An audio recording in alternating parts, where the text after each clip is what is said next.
Alright, so here's our thing. Yours is all normal, so. Mm-hmm. Oh, okay, that's good. That's good. Alright. So, let's hit that record. Should be good. Looking good, looking good. Alright, guys. Toby, give us a theme. Howdy ho, you handsome hunk. Grab a snack and gain some chunk. If your day is great or really sunk, we hope to help you shake the funk. So if you're good to hear some junk, buckle up, it's the Junk Monk Podcast. Hello and welcome to the Junk Monk Podcast. I'm your host, Kandyce Sloan, who you know from Instagram at Hardens and Hardhats. and I'm Noah, your co-host, you know from right now. If this is your first time listening, let us fill you in. So 1 year ago, we decided to begin reviewing every episode of the USA hit TV show Monk and have been doing so each week. And we're going to do so while eating a little bit of junk. So, me and Kandyce have got our junk food here.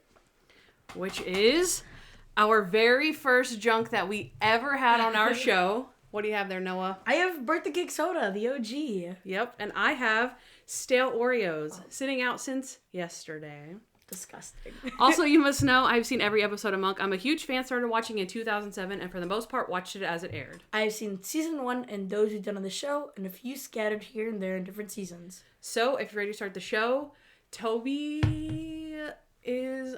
Noah, just go ahead and do the transitions, because Toby doesn't know how to do that. That's fine. Here's what happened. All right, guys. This is Mr. Monk's 100th case. Season 7, Episode 7. So here's what happened. In the opening scene, we see TV host James Novak on his show In Focus, introducing none other than Detective Adrian Monk himself. Novak is explaining that this very case will be the 100th solved by the defective detective. Next, we see the entire gang at a watch party for the airing of the In Focus episode. The show is going off without a hitch as Monk, of course, successfully solves an elusive serial killer case. But as the episode nears the end, he realizes the killer's final victim had a different MO. Monk is able to reinvestigate the crime scene through playback of the documentary and notices one major clue. During the raid of the serial killer's photography studio, there went an unnoticed roll of film added to the pile. Wondering who added it there, they review more of the tape to deduce that the additional murder was actually the host, James Novak. He knew exactly where the light switch was in the victim's apartment, proving he'd been there before. His idea was to kill his mistress by framing the serial killer.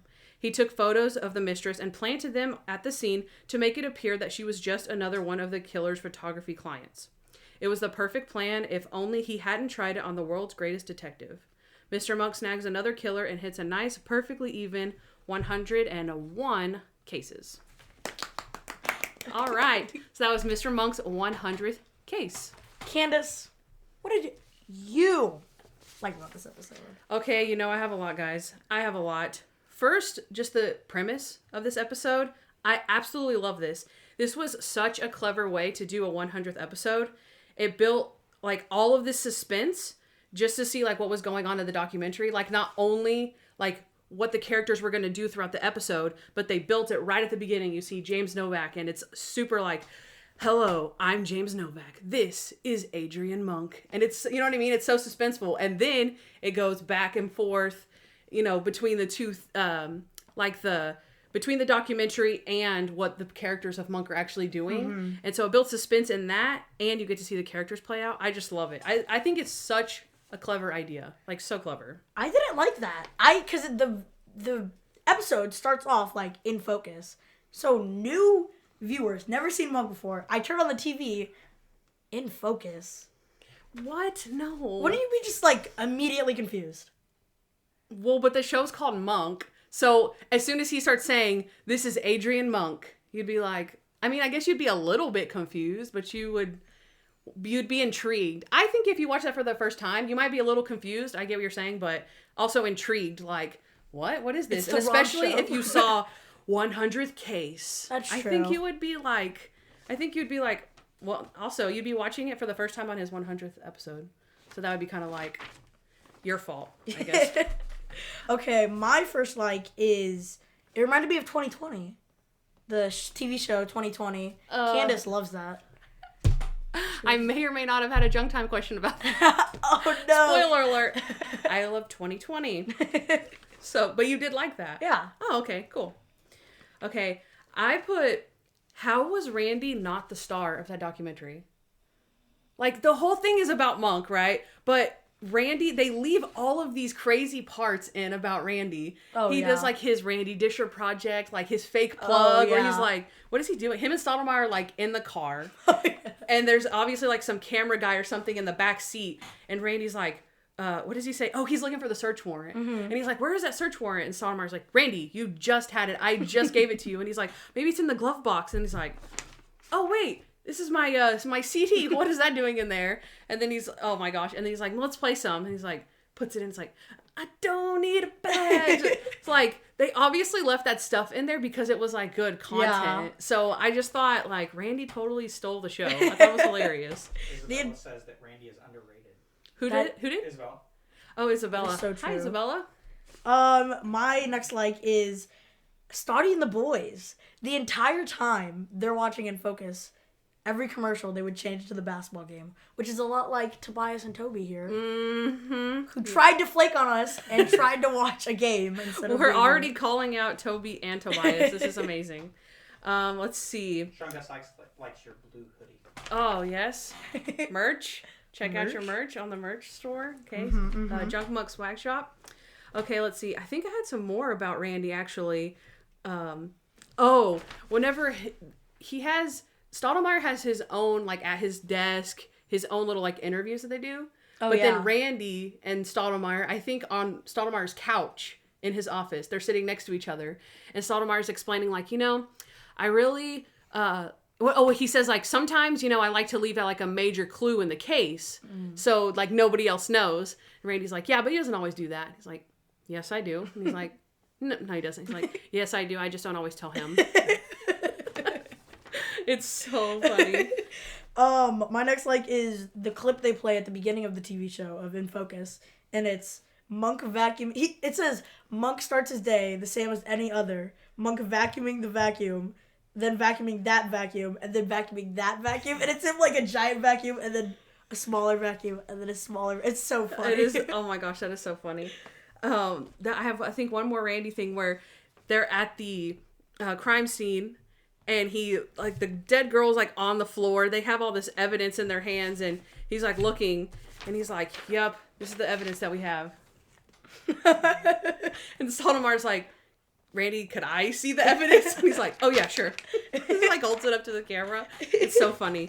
And then, of course, Randy's, his need to, for one, make a mark for himself. But for two, he must name this killer. Mm-hmm. He's like, yep. If you can name him, you can catch him. It's like, why? It's like, Natalie. So anyway, but he comes up with Lipstick Killer, Lipstick Assassin, Mr. Lipstick, and the Cosmetic Assassin. That's the worst one, Cosmetic Assassin. That's so bad. My next thing is Stotty does not hold back on Randy. Like, no matter, he's roasting Randy the entire episode. It is so funny. He's, like, treating him like a child. It is hilarious. Like, what parts? Like, the part I said with the... Like, in the car. Oh, like, yeah, with the file that he was holding to the camera. Oh, yeah. He's just, like, not in it at all. He's just rude to Randy the entire time. He is. That's funny. I'm not sure I put this, but I liked that they had Stottlemyre... I mean, it makes sense, but that they had Stottlemyre as such a, like, prominent person in Monk's life that has been there for him for so long, and then also, is still with him currently and is more to do with, like, his crimes. You know what I mean? Like, it's like his friend and his boss, superior, colleague type person. So I thought that was cool. I have Natalie is fantastic in this episode. So far, I feel like this is one of my favorite Natalie. Like, this would have been a good one for, like, our Natalie v. Sharona episode. Oh, yeah, that's true. Because she was so, like, she was building up Monk. Like, every chance that she had, she was like, he's amazing. Like, watch this. And, that's his, like, clue face. Like, he just solved the case. And, like, narrating for the camera that he's doing all these things. But she also is very confident on her own, you know? Like, you Yeah. can tell she's not, like, just his assistant. I think she, like, proves that by the way that she talks about him, but she also has, like, her very own, like, take charge type of attitude. Mm-hmm. And then, like what I said, when she says, like, watch this, or do you remember the part where they're in Monk's apartment? They're sitting next to each other, and Natalie's like, yeah, because Monk and Natalie are both looking at the camera, and Natalie's like, yeah, 50 cops could have been in there, and they would for a year, and they wouldn't have seen the things he saw. And he's like, I mean, I don't know about a year. And she's like, and she hits him, and he falls over. It's so cute. I just feel like she stands on her own and is such a good assistant. It's I loved her in this episode. So good. She also roasts him. Whenever they're talking, they ask Natalie, like, what else do you do for him? And she's like, what else do I do? How long is your show?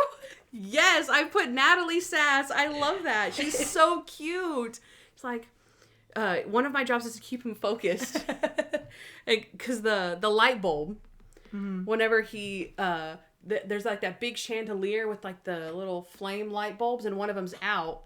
And he's like, whispers to her, and she's like, excuse me, one of those bulbs is out. And they put it in, and they're all standing around staring at him, watching the light bulb. And then he's like, that one's a 40 watt. All the other ones are 60 watt. It was clearly dimmer. Like, it was clearly darker. It did not match. It's like, how did you think he was going to continue with a mismatching light bulb? But anyway.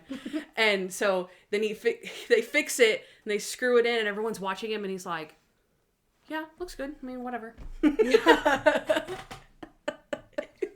He did all of that, and he just doesn't care. It's like, sure, what? What's the big deal? Who cares? Okay, my next like is whenever they're interviewing all of like Monk's friends, like not so friends, whatever. Yes. Oh yeah. And his old babysitter from when he was a kid said Monk used to change his own diaper. Yes.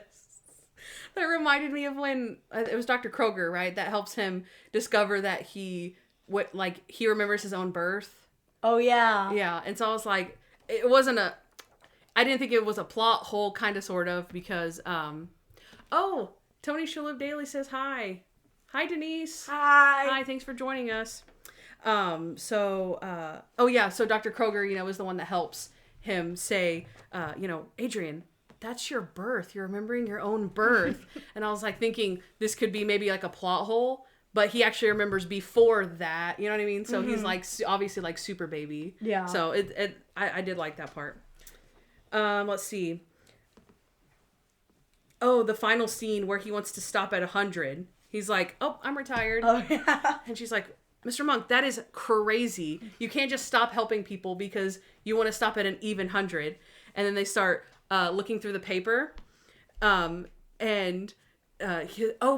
Natalie points out, wait a second. No.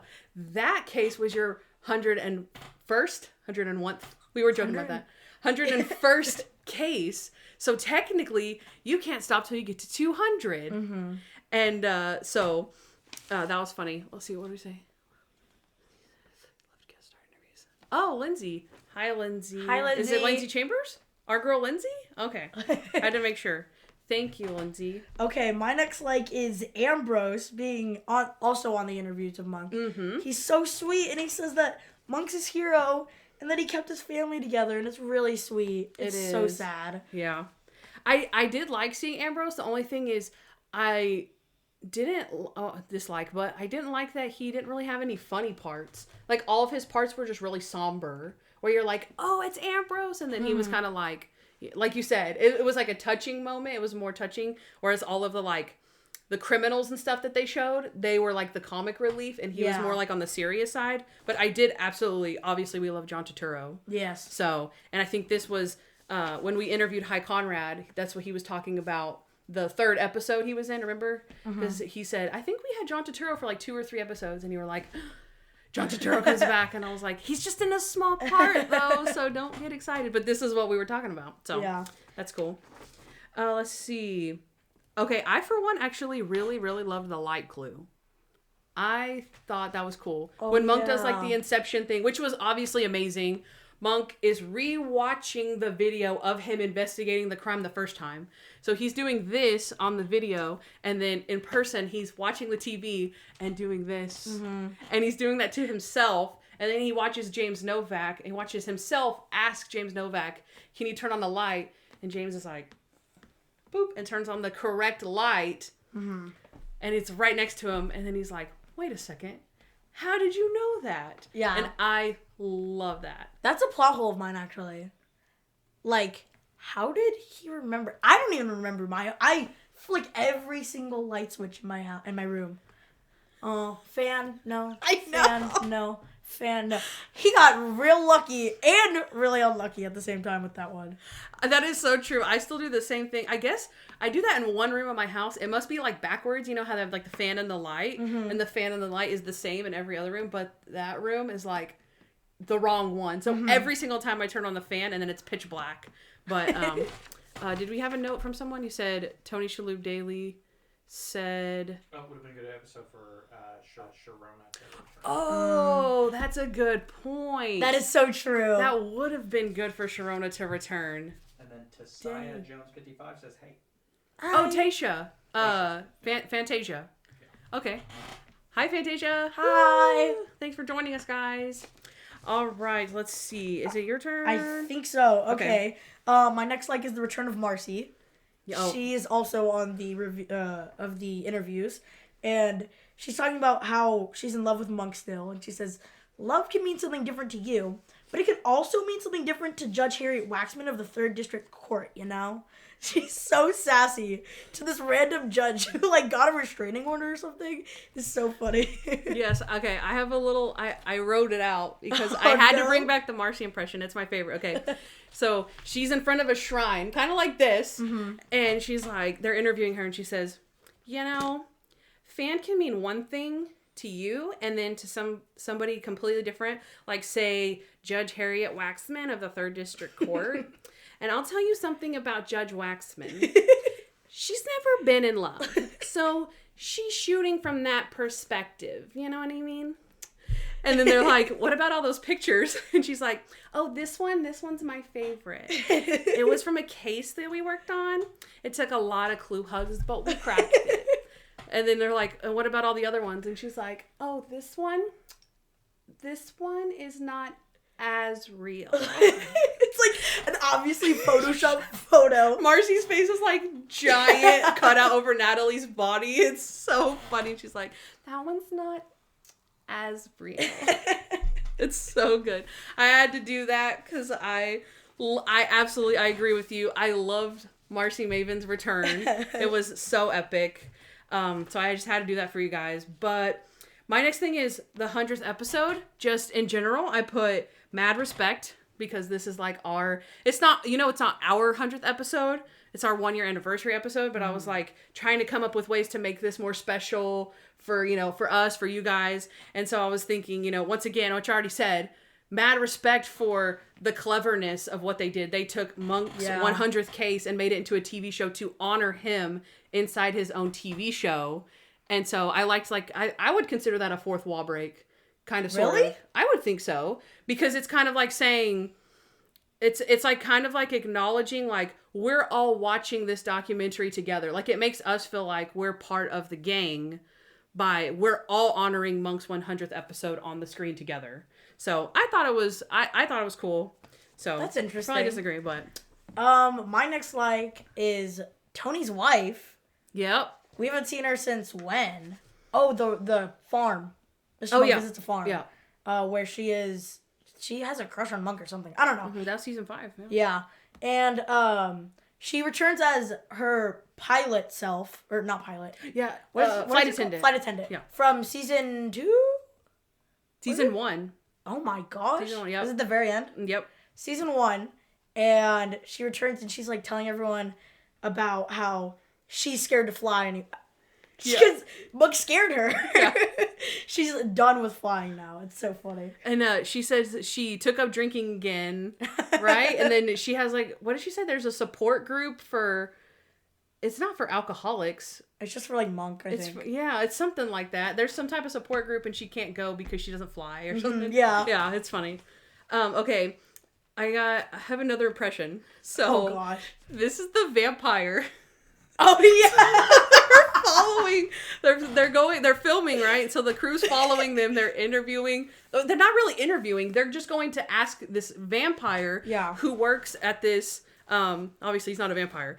He works at one of those like dress up like restaurants. Yeah. Like a dress up restaurant where they do like cosplay or whatever. It was like Halloween themed, yeah. Exactly. So he is a vampire. Mm-hmm.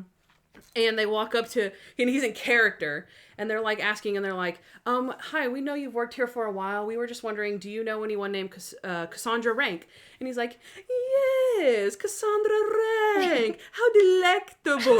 I remember drinking her blood. And he's like, actually, she was murdered. And he's like, oh, geez, oh, God. I probably sounded like a freak. No. She worked here for just a little bit, and I haven't seen her since. And they're like, oh, okay. And they're like, have you ever heard of, do you know a Barbara McFarlane? And he's like, yes, Barbara McFarlane. She had a very delectable neck. And they're like, she was also murdered. It's like, oh, come on! Oh, man. Oh, I love that guy every time. I gets me every freaking time. I'm done with likes. You are? Okay. I think I might just have one more. Oh, yeah. It's the dumb actress. That's a like? Okay. This part is a like. Because she is, we know she's Randy's girl, right? Yeah. That he brought to the party. Mm-hmm. James Novak is hitting on her the whole time. Yeah. And she's standing next to James Novak, and they're watching the documentary, and she's like, oh yeah, that girl that was like laying there next to that car, ugh, she is such a bad actress. Oh, nobody dies like that. She was all sprawled out on the ground. He's like, that was the actual victim. She was dead. And she's like, oh my God. Oh gosh, she was so dumb. I think that's it. Okay, are you ready for dislikes? The Sean Guest site says Detective Butterfield. Yep. Oh yeah. Yep, Detective Sheriff Butterfield. Mm-hmm. Yep, that was her name. All right, Candace, what did you dislike?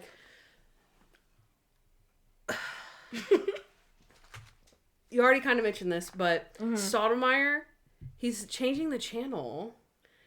I thought it was funny. I did not think that storyline was funny. Really? And now thinking about it, that was Stottlemyre's storyline in that whole episode. But he was also on the documentary. So I felt like he got a lot of screen time, and I just didn't like I feel like changing the channel is okay. Like, no, I don't. I honestly don't think changing the channel is okay. Well, Stottlemyre doesn't care because he's on the news all the time. I know, but it was more of a... It was more like respect. Like, we're honoring Monk, and so I know, like, he knows Monk, but also, like, for the other people, you're kind of making it seem like not that important. And it's just kind of, like, rude. Like, if it was... Because they're technically, like, best friends. Mm-hmm. Like, you know... At least he's Monk's best friend. Yeah. So it's kind of rude. Like, I can't imagine, like, my best friend changing the channel of my documentary every single time. Yeah. It was on commercial. And then he has that whole line, because Natalie is like, Captain, change it back. And he's like, what are you, my mother? Yeah, and that was like, funny. What? That was funny. He's like, nothing. Like, come on, Captain. A triple overtime or murder. Don't ask Toby and Tobias. My dislike we also talked about was your like. We just switched that up, both of us. Okay. One of my likes. We do that often. Yeah. Is the in focus thing, where it starts off as in focus and then just becomes Monk. Like, it's odd and very weird. So you didn't like the in focus thing at all, no. Or you just didn't like it starting off as in focus? I just thought it was confusing. Like, why would? So just to start off that way. Yeah. It was fine if you've seen Monk, if you know what's happening, all that good stuff. But again, we're assuming that people are at the 100th episode. They've seen Monk. But you can't just assume. You know, like... But then it's not special, though. Like, if you're tuning in at the 100th episode, that's your fault for thinking, like, this episode's weird. obviously, as soon as I start mentioning that it's 100th, or you see like on the TV guide and it says Monk's 100th episode, Nah. I would think that a show, if you came in late, you wouldn't think that was a typical episode. And I think it was a good typical episode anyway. Even if that was some random episode, like it didn't have anything to do with Monk's 100th case. It was just, we're doing a story on Detective Adrian Monk. Yeah. I think it still would have been cool. Actually, I just thought of a like. Okay. I like that my Monk wasn't wrong whenever he was like, this girl was murdered. Because he technically wasn't wrong. He just had the wrong guy. For the 4th murder. That's all I had to say. Sorry. Go ahead. For your dislike. He was right that she was murdered? Like, he wasn't technically wrong because everyone thought that she was murdered by that one dude. Mm-hmm. But then he solved it anyways. So it doesn't really matter. Mm-hmm. Okay. I got Go you. ahead. Sorry. Okay. All right.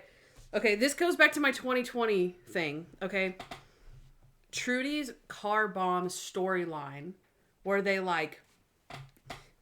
always do this in like those types of documentary crime shows. They like milk the tragedy of people. Yeah. And so they have like this whole segment where it's like meant to make the audience, I get it. I understand because as a viewer of those types of shows, I'm like, oh, that's sad. Oh, that's tragic. Like, oh my gosh. And then, something else happens to them. Whatever. It adds to the storyline, which I get. But I always just wonder how that makes people feel. Like, they're like investigating, or they're talking about a murder that happened like 20 years ago. Mm-hmm. Like for Monk. His wife was murdered 20 years ago. But the pain is still so like real to him that it's like, how do you think that those like family members... Do you remember the picture? You probably don't remember this, but whenever they showed Trudy's face and then they like do like one of those like infrared like backwards pictures of her. I thought it was creepy. I was like, Noah's not going to remember this. But they like showed Trudy Monk and then it's like, and then one day, and her face like changes and then they show like something exploding and you're my God. It was very like, really? They really just showed that? And Monk is watching it. You know what I mean? So it's like, it's for everybody else. It's not to hurt Monk's feelings. But like, I always just wonder how that makes people feel when they see, I guess they just don't watch them. Yeah. Like, I would assume they don't watch them, but yeah. I always just wondered about that. Okay. Monk doesn't know what pause, resume, fast forward, and rewind is. I have a plot hole about that. He's an old man. Does he say one of those? Yeah. Yeah, because it's like really, he's like, picture stop. Picture go forward. Picture back. What did he say? Picture rewind? Picture freezer. Picture freezer. Yeah, picture freezer, picture go back. Yeah, I think that's it. It's so, like, I get Monk's supposed to be this technology, not so with it, but come on, Monk. Yeah, again, I have a plot hole about it later, but the fact that he has a VCR, like he owns a VCR, and VCRs are very old, so that's not like some new technology. Like when James Novak was talking about the DVR thing, and he's like, "Oh, it's a digital video recorder, like DVR." You know what I mean? So it's like that's new technology that Monk wouldn't know about. VCR, play, pause, fast forward, rewind. I think he would. Yeah. So, okay. James Novak is straight up. Obviously, he's a murderer and he's a bad guy. But in front of everyone is hitting on the girl that Randy brought and in front of his wife. Yeah. And then kisses her on the mouth when they're like, oh, that's her scene's coming up. And everyone's like, and she's like, yeah. And dies. And they're like, yay. And he's like, oh, congratulations. Boom. Kisses her on the lips. And the wife's just like, really? Was it on the lips? I thought it was on the cheek. No. It was on the lips. Exactly. So the wife is standing there like, really? And he's like, what? I was just congratulating her. And then, of course, the wife is the one that gets him in the end. Yeah. With the evidence. And she's like, I knew it. It was the lipstick, right? Yeah, yeah. The lipstick. Boom. And she pulls it out of her purse. I'm like, literally, if he hadn't pissed her off that much during their own party they were hosting, maybe she wouldn't have done that. Yeah, probably not. My next dislike is force of habit. That might have been the dumbest joke I have ever heard from Monk. The TV show Monk. It was so bad. And of course you're talking about what I just was talking about, where the girl, remember, she's the actress in the show that she's reenacting the murders. And then at the end, when James Novak pulls out the gun, and he's like, give me that, what, I don't even know what he says, give me that lipstick, or I think it's the lipstick, give me that lipstick, whatever. And he's like, I think Stottlemyre goes to tackle him, and then the gun goes off, and then everyone's like, ah, and then she's like, and then Randy's like, oh my god, what happened? And then she's like laying on the floor, and then she's like, oh, sorry, force a habit. It's so dumb. And then everyone's like, yeah. like for her performance, like she was performing. Yeah, it was definitely a pretty... It was the stupidest joke, yeah. And, like, what if someone got shot and she did that? Yeah. Like, someone actually was, like, dying on the floor and she did that. Yeah. That would actually be kind of funny. Yeah. That actually kind of ties into mine, which is, like I said, James Novak, when he's like, boom, and pulls out the gun. That was, I don't think that fit his character very well, because I felt like his shtick or whatever was that he was like kind of better than everyone else. He was like smarter than everyone else. So you're telling me that this smart guy, again, thinks he's going to pull out a gun and try to shoot. Do you remember the billionaire mugger? You've seen it one time, but at the end, that's what the guy does. He pulls out the gun. Everyone's like confronting him about it. I don't know if you remember. This is the summation where Sharona's trying to like cut in on him, on Monk, and they kind of tag teaming it. And then the guy, the Frady Cop guy is there. Oh yeah. They're talking about Frady Cop. And so they all figure it out, and then the guy like pulls a gun out. And what's up? Your chair's rubbing. My chair's rubbing. Oh. It's very squeaky. Sorry, radio. His artwork. So yeah, I just didn't think that fit James Novak's character to pull out a gun. I felt like that was a bit more like a really like macho dumb guy thing to do. If that makes sense, you know what I mean? Like one of the more not intelligent murderers. Yeah. To do. I didn't think that fit his character. Like having to resort to that. Is what you're saying? Yeah, like thinking he could get away with that. In a room full of cops, just pulling his gun out and being like, "Give me that lipstick, bye." Yeah. So my last thing is just James Novak in general. He was just annoying, which it was, I don't know, I have mixed feelings about him because he was kind of entertaining, but at the same time, you just wanted to punch him. He was just one of those villains. That's a good villain. Entertaining, and you want to punch him in the face. Yeah. I did not like him. That's all I had to say. Okay. All right, well, we're about to get to He's the Guy. I have one more thing, and mine is Randy with another girl. Really? Didn't we just see Randy with a girl the last episode? Yes. Mr. Monk Falls in Love was right before this. And he was in the taxi. Yeah, hardcore with this girl on this date. And then the very next episode, he brings a different girl to the party. And so that means that he was dating someone last episode. Monk fell in love last episode. Natalie was with Steven the episode before that. So there's just a lot of dating going on in this season so far. A lot of dating. That is weird. Okay. Yeah. Is that your last one? It is. Okay, are you ready for He's the Guy. Kandyce. You can't say that you have no one. I have 3 people who we've already talked about. Okay, yeah. And they're just references, callbacks to past episodes, which is Marcy Maven, Ambrose Monk, and Leigh Harrison, I think her name is. The flight attendant. Oh, Brooke Adams. No, I know, but like in the show. Oh. Leigh Harrison? Oh, that was good. I don't know her name. Because I thought it was... I wrote down Leigh Harrison, a.k.a. Tony's wife, and I was like, who is that? Because I knew it was Brooke Adams, and then I was just thinking about it. I was did like, it say it at the bottom? Name. Yeah, I was like, it's probably her name. Okay. So you didn't do like a deep dive. It said it on the screen. I just missed it. Okay. I never knew her name. That's so weird. Okay. I have a bunch. Okay, so like you said, Marcy Maven, of course, is Sarah Silverman. Brooke Adams is the flight attendant. We have John Turturro is Ambrose. We have Angela Kinsey as Arlene Boris. Okay, from The Naked Man. We have Hal Tucker, who is Andy Richter. And then those 3 guys together, Dave Koechner, who is Joey Crenshaw. And we have, I think his name, I didn't write any of these down. Jimmy Belmont was... I think his name is Ricardo Chavara. I think it's his real name. And they all 3... I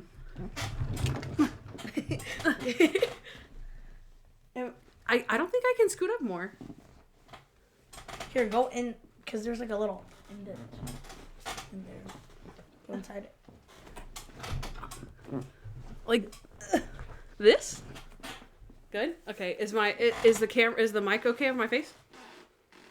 On this camera here? Good. Yeah. Is that actually good, or are you just lying? Okay. All right. So Hal Tucker, Joey Crenshaw, and Jimmy Belmont are all being interviewed by. Or now our chair's touching? No, I think it was just me. Sorry. Yeah. It's so squeaky. I don't know why. Okay, so all three of them are being interviewed by James Novak. And he's just, asking them, like, so what went wrong? Like, all of you had such great plans, and they're all talking to each other. Mm-hmm. And they're like, are you hitting the sign? That's what you're doing. So you got to scoot up. That's what oh my gosh, there's so much squeaking. No. Good? Is it? I think so. Okay. I'll just ultra relax, and no squeaking will happen. Okay, maybe not. Do not like ultra relax. You are not cleared for ultra relaxing. Relax. Ultra, just sit up. Okay, so all these three guys, they're talking to each other about like, oh, hey, you're the guy that like propped up a salt lick on a truck. And he's like, yeah, that was a good one, man. Didn't you like kill some girl for some antiques or something? Like, yeah, man, that was nice. And they're like, so you all seem like you had like great plans. So what happened? And they're like, Adrian Monk happened. Yeah, Adrian Monk happened, man. And I think it's Hal Tucker where he says, he's like, man, and that summation, like, oh my gosh, like, I love when people just tell me what I've already done. It's like, I mean, I killed her. I know what I did. I don't need you to tell me. It's pick. So funny. And then we also have, one of my other favorite ones was the father, Howie Mandel. Oh, yeah. Back, and he's like, do I remember Adrian Monk? Does the Titanic remember an iceberg? And then he was like, you know what, Adrian, brother? I want to thank you because in prison, I have found peace and harmony. And they're like, hey, time's up. And he's like, oh, beep, come on. It's so funny. He starts cursing at them. It's hilarious. And then, okay, let's see. We have the vampire. His name is Ernie Grundwall. He's one of those, like, guys that, you just kind of recognize from stuff, but nothing like huge or main thing or whatever. He was an episode of Sweet Life of Zack and Cody, The Secret Life of American Teenager, and then Psych, Hannah Montana, and Friends. And then, let's see, I have, you're done, right? Me, yeah. Okay. So the babysitter that you mentioned, you didn't recognize the babysitter from anything? I honestly don't think. The babysitter? The one that said that he crawled across the floor and changed his own diapers. Oh, yeah. You didn't recognize her from anything? Okay. So, her name is Catherine Justin. Okay. She actually has passed away. She died in 2012. Mm-hmm. Okay. But interesting thing, I was looking to see what she was from, and on IMDb, it said that she actually, I can't remember how old she was when she died, but she was obviously a fairly old lady, right? Mm. She actually, when her mother was dying on her deathbed, she told Catherine that, her biggest regret in life was not following her dreams. So she decided that day when her mother was dying that she was going to pursue her acting dreams. And so she didn't start acting till she was 42. Oh my God. Yeah. And so she had a bunch of credits. This way. Cool. Okay. So she had a ton of acting credits. Okay. So she's on an episode of Frasier, wow. Even Stevens, wow. Everwood, Gilmore Girls, Scrubs, Sweet Life, Reba, Malcolm in the Middle, Roseanne. And also Will and Grace, which is about to be mentioned in just a moment. And an episode of Monk. She's been on Monk before. A different character. She was, of course I didn't write it down. Give me a sec. She is the nurse in the Sleeping Suspect episode. Have you seen the Sleeping Suspect yet? I feel like you have. Because I remember we talked about it a lot. And then I finally watched it. We watched it like a month ago. Yeah, it's the one with the mail bomb. Yeah. You remember? Kind of? Yeah. She's the nurse that Monk is with the sleeping suspect in the coma thing. And Here? Good? Yeah. Yeah? Okay. Monk is with the sleeping suspect. In his, the guy's in a coma and they're in the room. The guy's hooked up to life support. And so Monk is like he does all the crazy things, like unplugs his machine and all this stuff. But this is the one where he has like a pin or something and he drops it into his, like the guy's blanket. And so he's like digging around in the guy's blanket. Well, this lady is the nurse. Who like finds her doing She that? walks in and she's like, "What on earth are you doing? You sick man," or something. It's so dumb. But she's totally the nurse. So that was like season 2. So we see her in season 2 and then she comes back in season 7 as Monk's babysitter. You'd think that she would have remembered him. Yeah. But she did. That's kind of sad. Yeah, it is kind of sad. Okay. My last person is the main guy, James Novak. Okay. He's from Will and Grace. The show I've been watching. I just started rewatching Will and Grace. I've already had a bunch of people on. He's the guy from Will and Grace. But Eric McCormick is James Novak, and he plays Will Truman on Will and Grace. So he's the main guy. So I absolutely love Will and Grace. Like I said, I've been rewatching it. I think, I want to say I've seen almost every episode from the original. I haven't seen the reboot yet, so I'm trying to make my way there. But I actually love Eric McCormick. I thought he was amazing in this episode because I know you were saying, like, I don't know, I have mixed feelings. I have no mixed feelings. I love Eric McCormick, and I loved him as James Novak. I thought he did an amazing job, and I thought that they used him very well because on Will and Grace, he's really funny, but he is the, all the characters on Will and Grace are really kooky and kind of crazy, but Will is the most, like, straight man out of all of them. Like, he's the more, like, level-headed. They go to him for, like, advice and stuff like that. So I felt like they took, like, that serious side of him, and they played it really well. And like I said, because he wasn't super funny, but it wasn't like Bulldog, from Ghost of the Hospital, where we're like, no, that guy's supposed to be funny. You should have made him funny. I think that they played Eric McCormick correctly in this. That's true. So, and then, also, he does have a good line whenever, they all confront him at the end, and they're like, "You're such a liar, you're a murderer." And Randy's like, "I bet you didn't even listen to my demo." And he's like, "First of all, you're a terrible singer. Second of all." So they did give him a one-liner. I liked it. So Eric McCormick, heart, love. And that is all? That is all. Ready for... Junk time. Oh, jeez. Welcome back to My Favorite Time and Yours.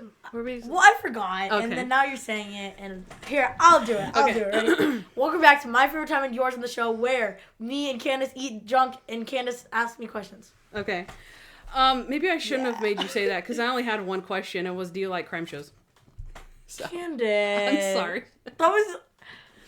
I'm sorry. Well, we have junk, so that's We good. do have junk. If Toby? Why is Broken Leg Toby getting it? Toby broke his leg, guys. I know. Little Toby. Not Tobias. Yeah. Regular size Toby. Look. Okay, Just hand it to can you Kandyce. see Toby there? We got it. Okay, we're good. Thank All right, you. guys. So this recipe, I don't know if you can see this. I hope not. Can you see this, Tobias, at It's all? kinda Let's gross. see. Oh, You just... can you see? You can't? You can't? Yes, you can. You can see it. It's supposed to be a paw. Let's move little Monk. Let's move him over here. Okay. So, remember, guys, a long time ago, we had a listener on Twitter who, his name is, I think it's at JD Toys. He's Billy. So, Billy, hopefully you were able to watch us because we're not live on Twitter. But he sent us this article for a bunch of Cheeto recipes. So we chose one of the recipes, and what is it, Noah? Possum bacon ranch ball or something? Yeah, so it's like a cheese ball. Yeah. It's like, I don't know if you're familiar with cheese balls. I'm actually not. But you're supposed to like put like sour cream, cream cheese, all mixed up together. And we made this delicious paw. We actually don't know if it's delicious. Honestly, when we were making it, it was kind of sketch. It was super... No, not kind of sketch, Kandyce. It was like... It was like a cheese ball. Oh gosh. I don't even know if I feel like it's hard. Okay, guys, so you actually you're supposed to use 5 cups of Cheeto dust and mix it into this ball. I don't It's think like a whole bag of Cheetos. Yeah, and it's not even gonna dump. Look at this. Oh my! It just broke it. There's no way. I don't think this is gonna be good. Ow. Oh gosh. I'm actually not.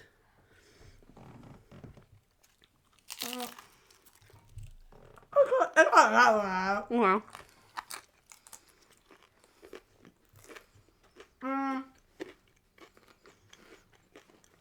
Billy says hi from the UK. Looks young. The Who? UK. Billy. Oh, you're in the UK? Wow. I didn't know that. Hello, Billy. Sorry. It's just like cheese. It just tastes like a big ball of cheese. Like a cheese ball. Yeah, but you can't even taste it doesn't taste like Cheetos. And I can't taste the bacon. I can't. It's. Oh yeah, not really. I want to just get all this dust. Oh gosh. Ew. Are you gonna post the recipe? We will post the recipe. I'm not sure if I'd recommend the recipe. It's not that bad. It's not that bad, but there's no way it's not supposed to be a dip, Yeah. right? You're supposed to be able to dip this. I think we made it wrong. I just got Cheeto dust all over the table. It was like a big ball of cheese, and then it was already it looked pretty dip-like you could dip. Yeah. Then I had to add 5 cups of this powder. Mm-hmm. There's 5 cups of powder inside that ball.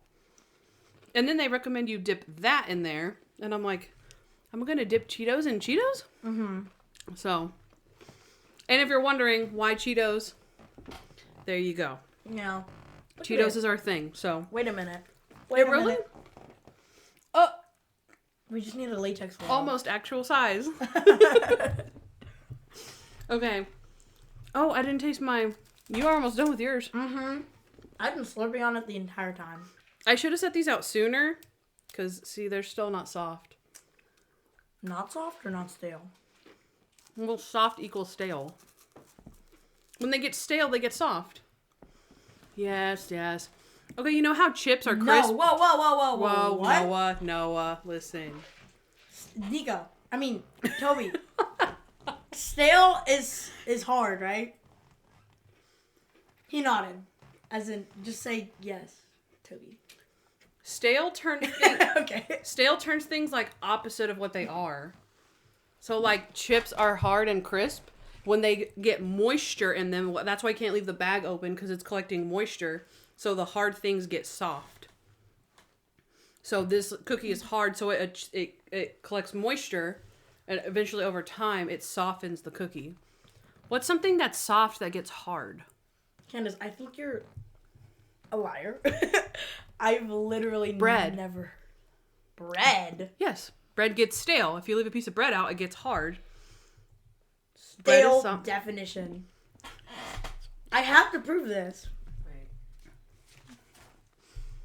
Ha! Food no longer fresh and pleasant to eat, or hard, musty, and dry. Or Or food no longer pleasant to eat, or you can't tell me when chips get stale that they get harder. They get they do. They get They literally do. no, they're harder to eat. They're tough, but that's because they're hard and crisp, and then they attract moisture, and it makes them just a hint soggy. So they're they don't get I feel like we're harder. getting way too into this because we don't have a junk time question. Okay, no, we have stuff. We have stuff. We have stuff. There's lots of stuff, okay? All right.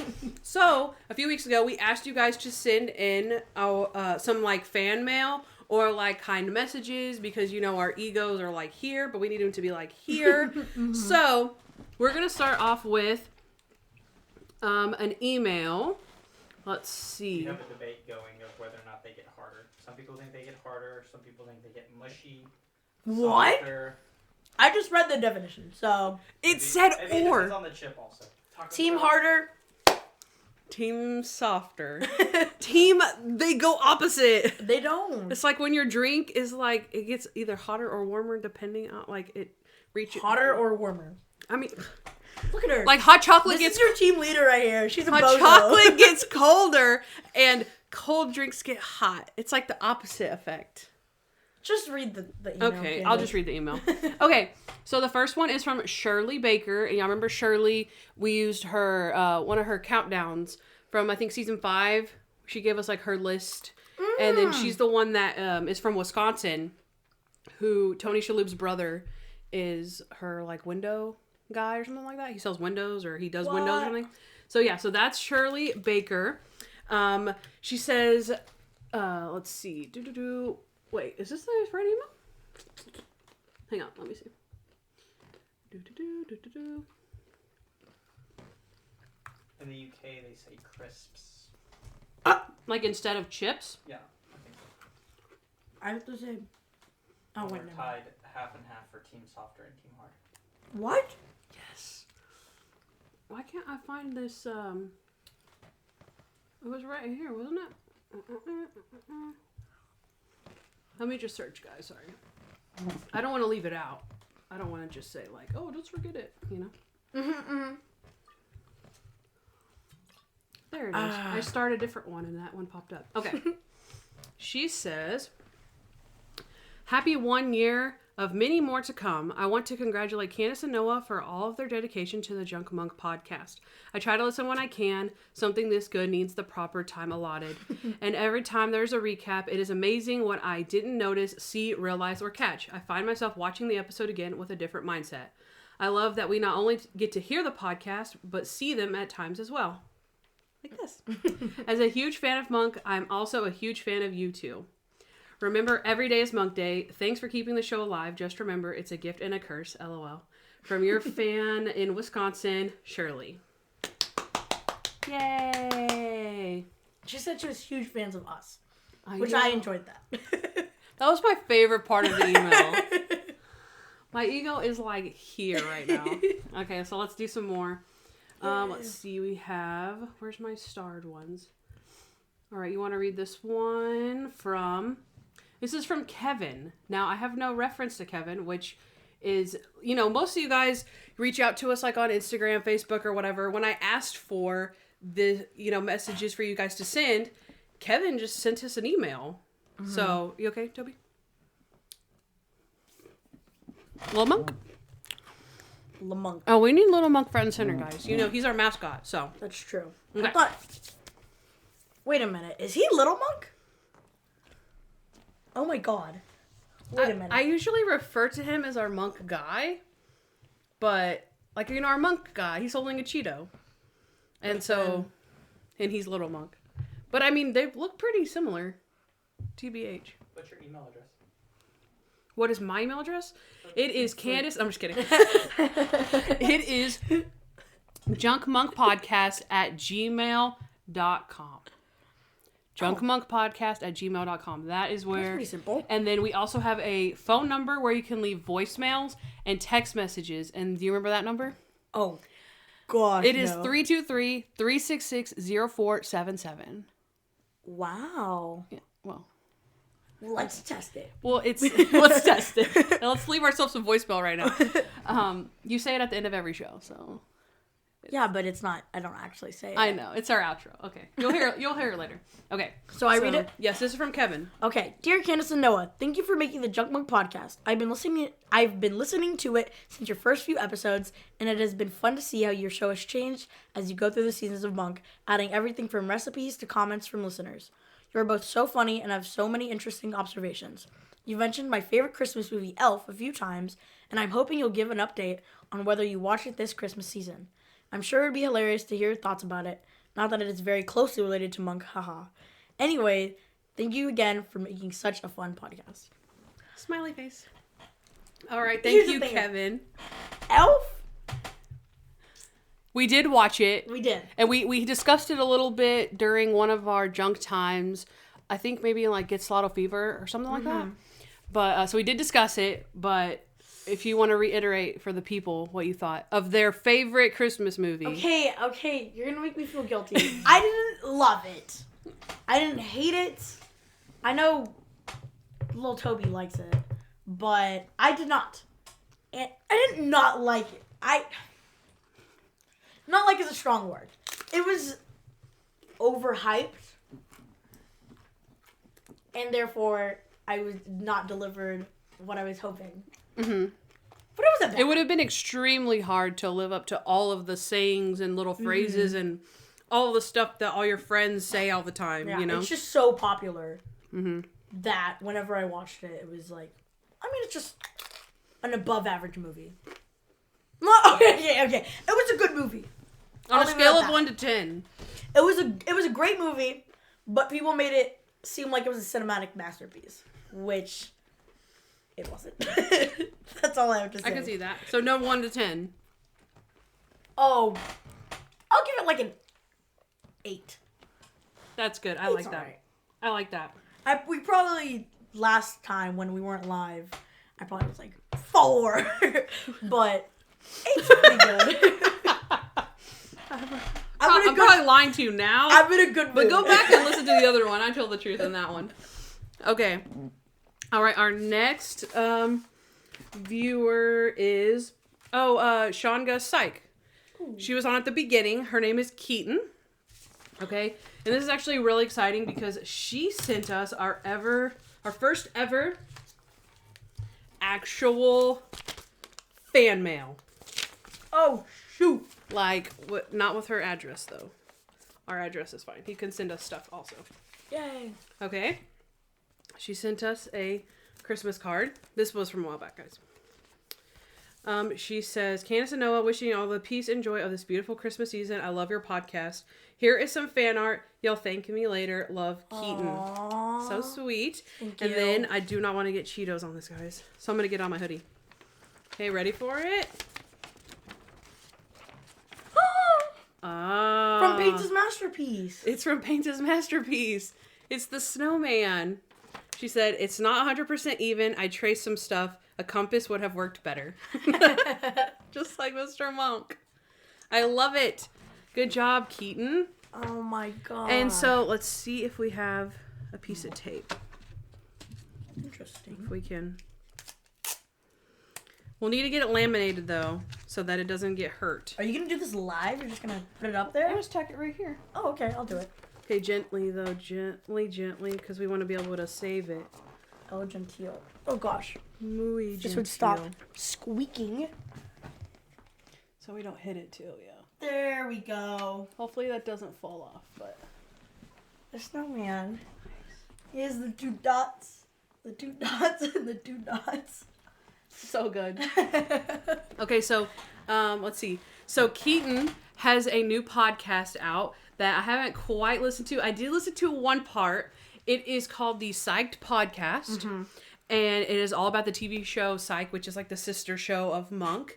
And we actually, this is what she said in her podcast, is that we actually inspired her to start that podcast. So I think it was at the end of her second episode, and so I kind of scrolled. I am a fan of Psych, but I'm not a big enough fan quite yet to get into it. So hopefully I will like to get into like the podcast side of it, but hopefully I will get there soon. I'm still watching. And so anyway, so in that second episode, she mentioned how she was this past August, she said she was like a camp counselor. Mm-hmm. So she was in like the cold and the freezing cold. Wow. And she camped for 3 months. And that one day, I guess one random day, she found our podcast. And she listened to like the first episode and she thought it was awesome. So as soon as she got signal, she downloaded all the episodes that she could. And that our podcast, when she didn't have signal, she listened to our podcast and it helped cheer her up on all of like those lonely days and nights while she was camping. So I thought that was such a sweet story. So I thought I would share it. So if you want to check out her podcast about Psych, it is called the Psyched Podcast. And she is at Sean.Gus.Psych on Instagram. Okay. I think hers is only on YouTube right now. So if you can't find it on Apple, that's why. But it's on YouTube right now for sure. And I think that was all. Oh, we do have one more thing. Do you want to announce the last thing? A Lindsay voicemail. Toby, our girl Lindsay sent us a No voicemail way. for our 1 year anniversary. You might have to crank it a little bit higher than the theme song. No If you can. Hi, Kandyce and Noah. This is Lindsay Chambers, and I just wanted to say congrats on the first anniversary of your podcast. Your show means, like, the world to me, and I honestly don't know where I'd be right now without it. I still vividly remember when I found your Insta for the first time, because it made me so, so happy. I didn't know hardly anyone else who'd watched Monk before, let alone enjoyed it as much as I do, so it made me unbelievably happy that I found other people who had a passion for Monk and loved it like I do. So I started listening to your show, and the more I kept listening, the more I fell in love with it. I love being able to interact with y'all and your stories and with giveaways. Thank you again for my Junk Monk box, by the way. And just all of it feels so personal, which is the best part. Y'all take every single bit of love and appreciation you get so personally, and it is super, super sweet to watch. Firstly, the fact that y'all videoed the episode where you played my first ever voicemail is just so heartwarming, and I always go back to it if I ever need cheering up or just need to smile. And secondly, drawing is kind of just a hobby for me, but the fact that you loved my art so much that you got it laminated and hung it up on your poster and even surprised me with stickers of it honestly made my entire year. Hearing myself referred to as our girl Lindsay or our number one fan or anything like that on the show makes me smile so big, and I cannot thank you enough for that. This pandemic has been rough on everybody, of course, so the fact that I could turn to you guys every Monday for a good laugh in the midst of all the stress and uncertainty means so, so much to me, and I hope you guys know that. You two are so sweet and so funny, and your show is absolutely wonderful, and I cannot thank you both enough for all the joy and love that I've felt from engaging with your show. So congrats again on your first anniversary of the pod, and I hope y'all have a great day. Yay, Lindsay! Woo! Standing ovation. Wait. Oh, I'm sorry, Lindsay. I don't think I could stand. I don't think I could stand back here. But thank you so much for that sweet voicemail. If anyone else does want to send us a voicemail, the number is 323-366-0477 and leave your questions or comments or just show us some love. All right. I have one more smidgen of a thing for junk time, which is, so you know, Sharon Lawrence is an actress. It's something. Oh, someone asked about the stickers. Oh, the stickers. Or my scooter. They are on your scooter. I don't know if I can find them in here. Ugh, I don't want to break anything. I'll check my side. I'm trying to remember what the stickers are inside of. I think they're in a little tin thing that I can't see in this drawer because I can't open it good enough.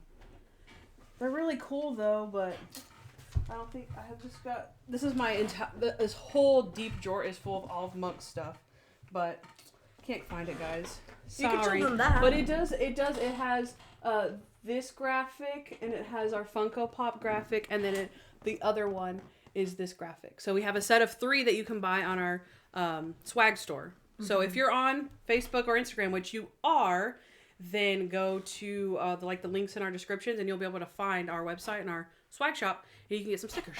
So there's that.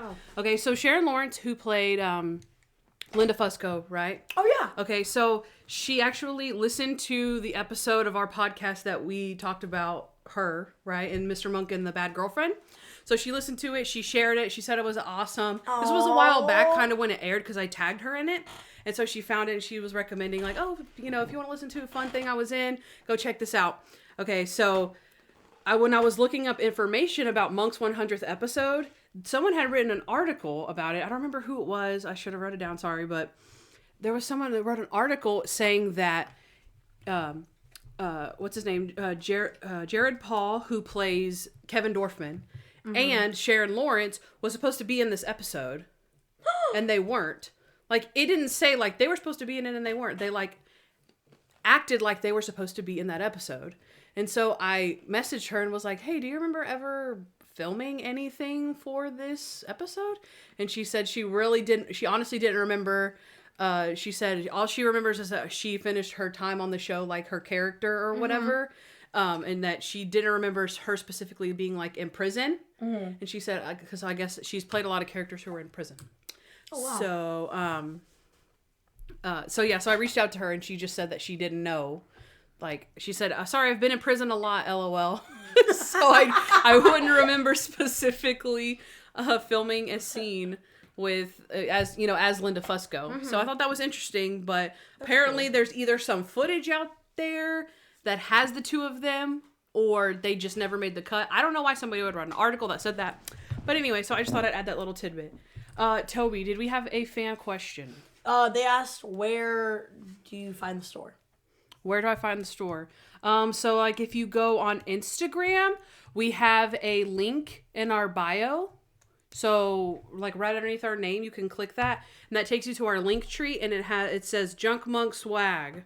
And also after we're finished with the episode, feel free to DM us, because we're always here to help if you need any help with anything. So whatever platform you're on, even if you're on YouTube, shoot us a comment, and we can always send you a link to our swag shop or any of the any of our other stuff that we might have that you're interested in. Yeah. So, but Facebook, I think we actually have a shop like through Facebook that you can like click on, and it takes you there, and it has our items and stuff. So, but again, if you need help, wait till after the show, and we'll help you. Okay. I think we have this, of course, our two sweaters, and then we also have our mug. We do have a mug. We have sunglasses, stickers, masks. I don't think I ever put the socks on there, but we had. DM us for socks. Do have DM us for socks. Okay. Are you ready for our next segment? I am. Plot holes. All right, Noah. How many plot holes do you have? I have. Give me a sec. I think I only have 2. Let me see. I'm on stale. I'm looking at the definition of stale still. Okay. Let me see. And I'm eating some nice soft stale cookies. I have 2. When are you posting this? And where are you live? You're live. Facebook, Instagram. So right now we're live on Facebook and Instagram. Hopefully when we stop the video, it will be available immediately to rewatch once we hit post. Yesterday, our Instagram video did not save. It saved as an IGTV, but it didn't save as a live, so I don't know how to make that happen, honestly. But what we're also doing is we're recording for YouTube on our camera. So tomorrow is Monk Day, and this episode is supposed to drop. So we're going to take that footage, and we're going to upload it on YouTube. Does that make sense to everyone? Okay. It'll still, the audio version we're recording here will be available wherever you stream podcasts. But if you want to watch the video, that's where you're going to find it, is YouTube tomorrow. Okay. Cool? Okay. All right. You can start with plot holes. Do you have anything about Marcy? No. Okay. Marcy starts her interview off by saying that she's like still in love with Adrian Monk, and that she's the president of his fan club. But at the end, she drops him. Yeah. She goes to F. Murray Abraham, which we talked about with Hi Conrad. We all thought that was hilarious. He was like, I remember everyone thinking F. Murray Abraham was such a funny name, so we made her fall in love with him. So yeah, so that's how they ended her storyline, and then she comes back and supposedly is still a fan. Yeah. That's a plot hole, right? That's super plot hole. Okay. Why did they leave the Randy bits in? I know I said I loved them, and I know I said Randy stole the show, but why would they leave all those little Randy things in to make him look dumb? Those just made him look dumb. Because everything he does is dumb. So, why would they leave that? I guess they were just trying to fill in time. That's the only explanation. Or they thought it was funny, too. But, yeah. Why would you, in a documentary that's like supposed to be serious and about Monk and about a killer, I feel like it's funny to us. Because we know Randy. But if you're like, why are they just like dragging on this lieutenant for no reason? Actually, they call him Sergeant in the episode, which is the guy calls him Sergeant. Yeah, he's like, oh, it says Sergeant. He's like, oh, I'll have it fixed. All right, there you go, Sergeant. He's like, really, dude? Yeah, but I think it's a slight plot hole, unless they just thought they'd be on the funny side of the documentary and do that, which is kind of strange. Because again, I watch a lot of 2020. There's rarely any comedy in those things, so I think it's a bit of a plot hole, but it's an astonishing 100 cases with the SFPD. Wait a minute. So that means yeah. So that means there's been 100 episodes in which he solved 100 cases. So that's what they're counting, right? Yeah. But he solved like a ton out of state and out of city, whatnot. Like exactly. I get what you're saying. They're just in that sense. They're saying that this is 100 episodes, so he solved 100 cases. So that's not saying he solved any more cases in any other episodes, which is probably not even true. But also that he hasn't solved anything in between any single episode. Yeah. Which is also not true, because what I have is they've said a couple of times just last season, season 6, that he's solved 413 cases. Oh, in The Wrong Man. I think Remember he says he's seen I've seen 413 crime scenes. Well, I guess technically that doesn't mean he solved all of those. I know why he says that it's only 100. Because it's only 100 since Sharona. He solved 300 before. I think that's what they meant to say. No. Yeah, because it's like, yeah. Because in the big game, remember at the end, Natalie gives him 100 trophies. And she's like, I know you've solved like 110, but we rounded down to make it an even 100. And puts the little trophies on the mantle. So, that's another plot hole. Gosh. Right? Yeah. That's oh my gosh. Yeah. That's a huge, that's blatant. Those are 3 different numbers. Yeah. That's crazy. Paperboy. Mr. Muck and the Paperboy, I remember he's looking through the newspaper. France. Oh. Okay, well that's a good point, because you said that he solved cases outside of state or out of the country. Mr. Monk in Mexico, yeah. Well, we solved that one. Yeah. But in France, remember he calls... Wait, what? There's the episode Mr. Monk and the Paperboy. They think that they killed the Paperboy because there must be something in the newspaper that they don't want Monk to see and to solve. So that episode alone, he solved a bunch of cases, and there's one that he solves in France. And and he calls and he's like, oh, the guy was a museum owner. He had to cut the girl's hands off because he couldn't, show that he had the antique handcuffs from the museum. And then they were like, oh, and that was when Stottlemeyer's like, je m'appelle Captain Leland Stottlemeyer of the San Francisco de Police Department. I love that. That gets me every time. I love that. Okay, so yeah, definitely a huge plot hole in that.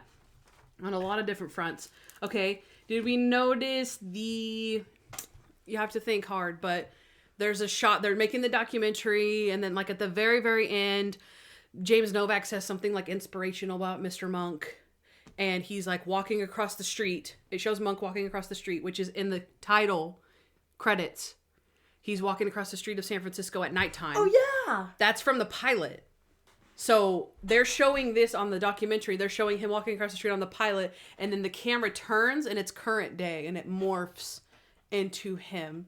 So it was supposed to almost look like they were continuing that shot, but it was obviously like a really young Monk walking. Then when it turns, he's like 10 years older. Yeah. I bet some people out there know what I'm talking about. Because at the very end, because it's very iconic. Yeah. Because it's like dun dun dun dun dun bum. And Monk's walking across. And then it shows him current day, and he looks totally different. So, wow. I bet there's some people out there that notice. Wow. Okay, I'm done with plot holes. Oh, gosh. I said I had 2, but... You did not. I did not. Alas, you did not. I counted wrong. Oh. Lenny Harden. Is Lenny Harden watching on Facebook? Hi, Lenny. Let's see. You mentioned this before. The picture go regular, picture go fast. Oh, yeah. Okay. And Mr. Monk in the Blackout, he says play and fast forward. Oh, my. Yeah. You're such a little sweat. And the whole thing... Okay, well... How did you remember that? I actually thought it was a Mr. Monk in the TV show. No, sorry, the TV star. Remember the guy who kills his wife with the yoga? Oh, yeah. And she's like, help me, whatever. Yeah. And they're in that editing room. I thought it was that episode, so I went to check that out. And it wasn't that one. And so I was like, dang it. Mm-hmm. So I was like, there's another time where they're watching TV. And you haven't seen this one, but it's Mr. Monk in the Blackout. And the whole episode is about a TV show. And he tells Sharona, like, he tells her, fast forward and play the episode. And so I went back and wrote that down. And then... he does say freeze or freeze frame, but he doesn't say picture freezer. And then I'm pretty sure, if I'm not mistaken, in this episode, Monk's 100th episode, he asks to rewind the tape. He says, can we rewind the tape? So there was no picture go forward, picture go back. Oh, really? He said rewind, yeah. I'm pretty sure. Someone can fact check me on that one. I wrote it down. So hopefully someone can help me with that or debunk me or something. And then, let's see, I have... Sean Gus Sykes says that's her main plot hole. What, the pause? Yes. Thank you. Okay. Let's see, we have... this is kind of a small one. Not really a huge plot hole. Like, it could happen, but why would they be having a watch party with the host of the show? I don't know. Like... This guy... Because, this guy is a host of every single episode. Yeah. So it's like having a watch party for every single episode of your own show. I would. Like that. You would.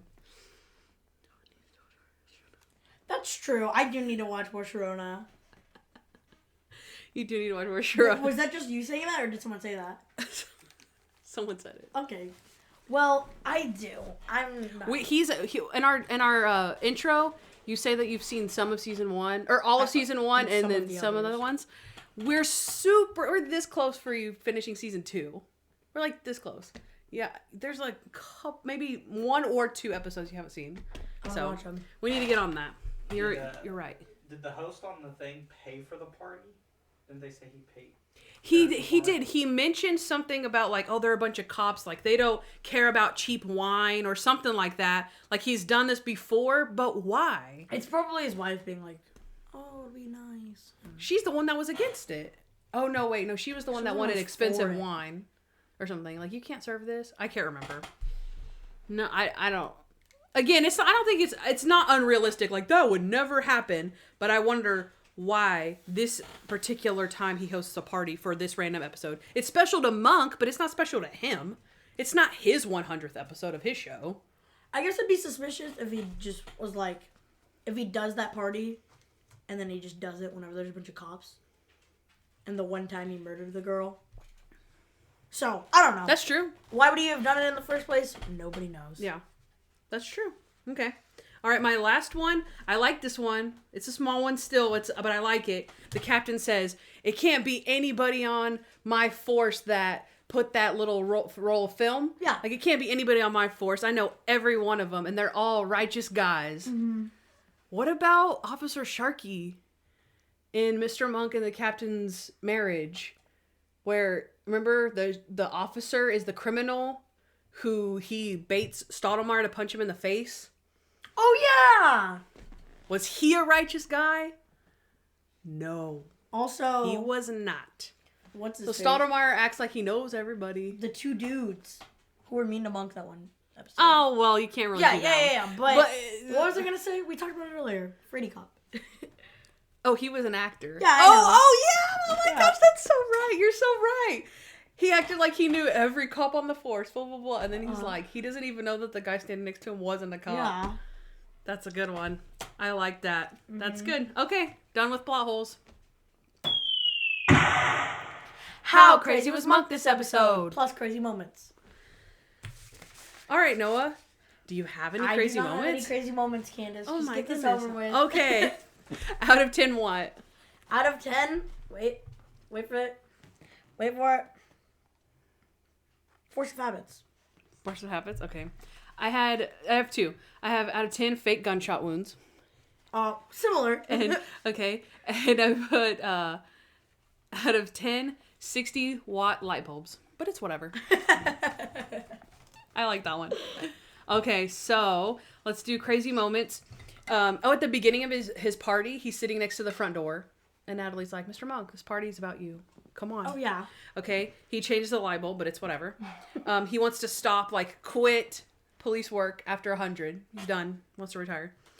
He starts every day with vacuuming, cleaning the vacuum, and then vacuuming again. He also vacuums the vacuum, then vacuums that vacuum.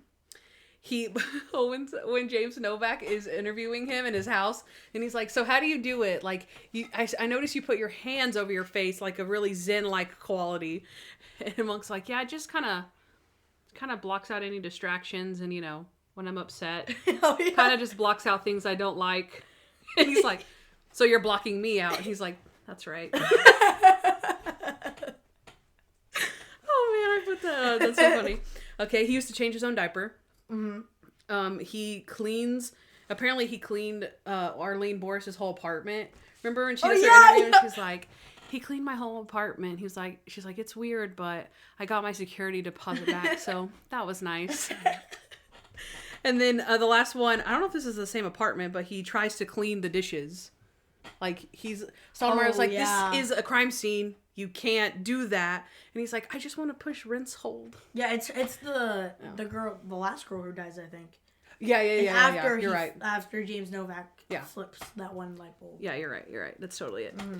Okay, so out of 10 Force of Habits, it is a 4 out of 10. Ooh, okay. Out of 10, 60 light bulbs, but it's whatever. I put 1. Whoa. Let me read my explanation. Guys, remember, I try really hard on my rate this episode. This one is what I'm feeling at the moment. I try not to analyze it too much, but so I guess I put most stuff was past tense. So the stuff that was present tense in there, the light bulb and him sitting in the thing, I didn't think it was that crazy. And he vacuums every day. We know he vacuums every day. Okay, yeah, but he vacuumed that vacuum. You forgot that, by the way. I didn't. I said also he vacuums the vacuum, then he vacuums that vacuum. He vacuums every day. He cleans the vacuum and then vacuums the vacuum. Oh. Then he vacuums the vacuum and vacuums the vacuum. Stop. I definitely said it. Oh, okay. Okay. And 4 out of 10's good. Yeah, I think 1. It's a relatively short list, people. And the stuff on there is not that surprising. He wants to clean an apartment. He vacuums. Maybe the craziest thing is that he wants to stop at 100. That he wants to quit his job. That's probably the craziest thing. Maybe give him an extra point for that. But the other stuff is all about cleaning. I don't think it's that bad. Okay. Agree to disagree, as usual. Let's go. Last segment, people. Last segment. Rate this episode. Candace, you can go first. I was going to say I would like to go first, but then you can go. Are you sure? I don't want you to rate it. Okay, here. Low. I'll go. Okay. This is a nice episode commemorating Monk's 100th case. Although it's not really his 100th. We don't really know what number of cases it is. I give it a 8 out of 10. 8 out of 10? I knew I should have gone last. Okay. I gotta give it to this episode. What a fun, clever way to do a 100th episode while honoring Monk and the TV show Monk itself. The fourth wall breaks are doing it for me. I love the audience acknowledgement, and I feel like it makes you feel like you're a part of the gang. I love all of the callbacks. So many callbacks. We have 1, 2, 3, 4, 5, 6, 7, 8, 9, 10 callbacks. Okay, and even 10. And the guest stars were fantastic. Eric McCormick, love. The light switch clue, love it. The double Monk. Oh yeah. The 2 cases. We actually got 2 cases because we're following a serial killer case through the whole thing. And James Novak, he kills somebody too, so 2 cases, okay? And I think that Stoudemire and Randy and Natalie shined in this episode, which are some of my favorites.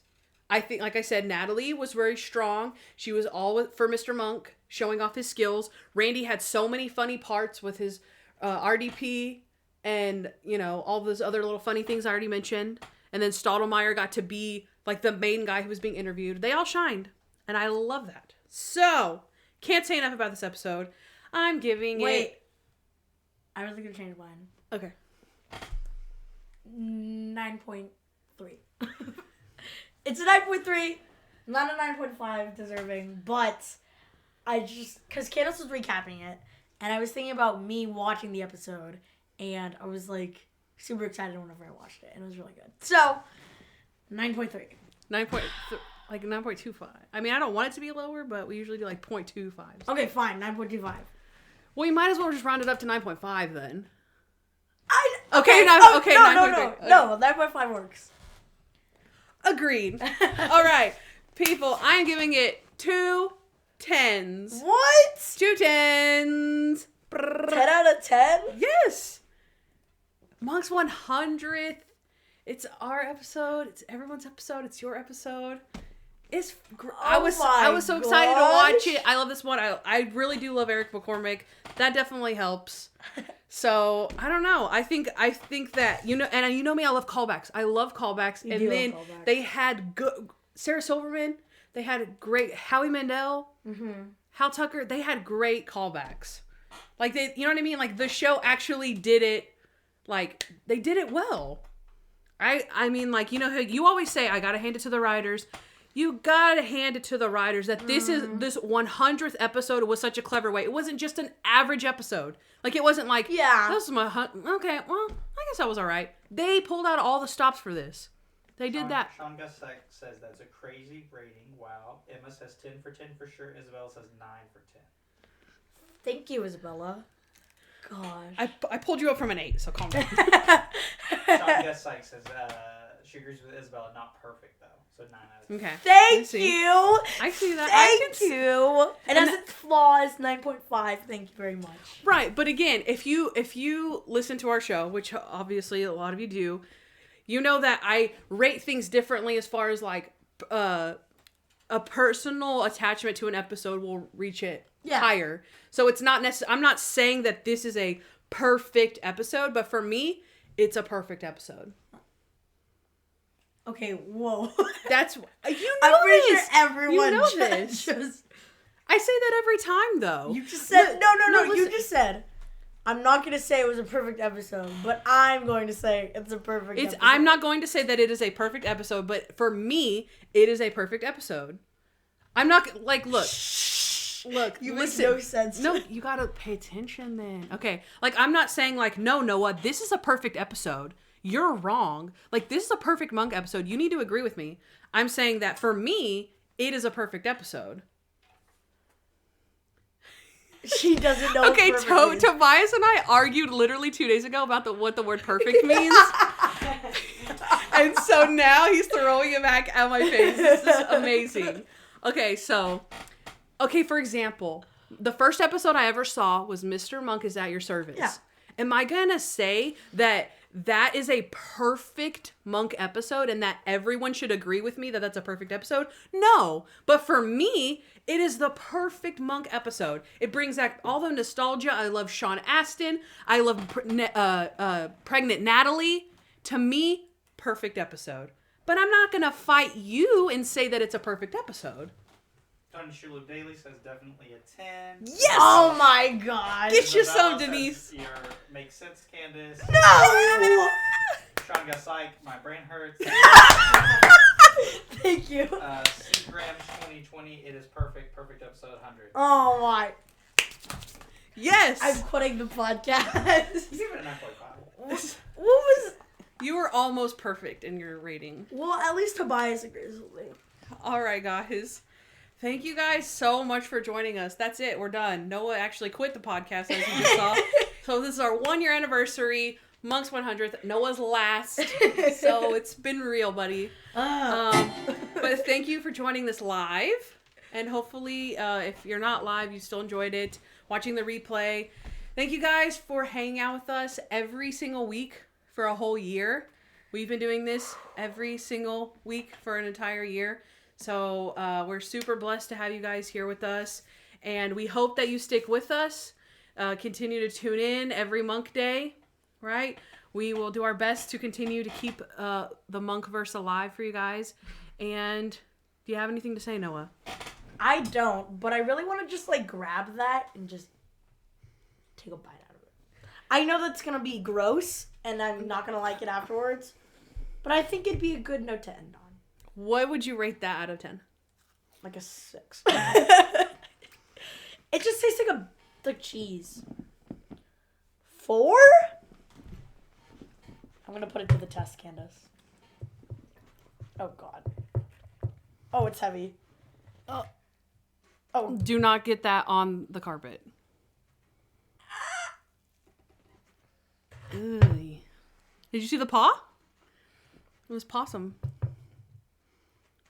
What? Just end it. Wasn't that what it was called?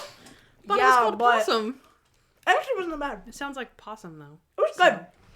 For those who aren't familiar, we usually end the show with a ramble and a digression of sorts.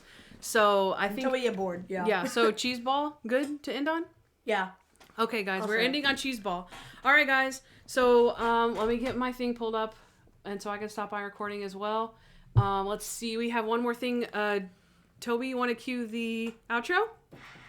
Hey guys, thanks for listening to the Junk Monk Podcast. We'd love to hear from you, so please give us a 5-star review wherever you listen to podcasts. Also, follow us at Junk Monk Podcast on Instagram, Facebook, Twitter, and YouTube. If you want to know more about Kandyce, she's at Hardens and Hardhats on Instagram. And if you want to know more about me, Noah L., subscribe to my vlog, Noah Hernandez, on YouTube. Also, you can leave us a voicemail at 323-366-0477 with your questions, comments, or just to show us some love. Don't forget to catch up on Monk with Amazon Prime Video, and of course, subscribe to our show. You'll thank me later. Bye, guys. Bye. Bye. Noah kiss. Mwah. Mwah.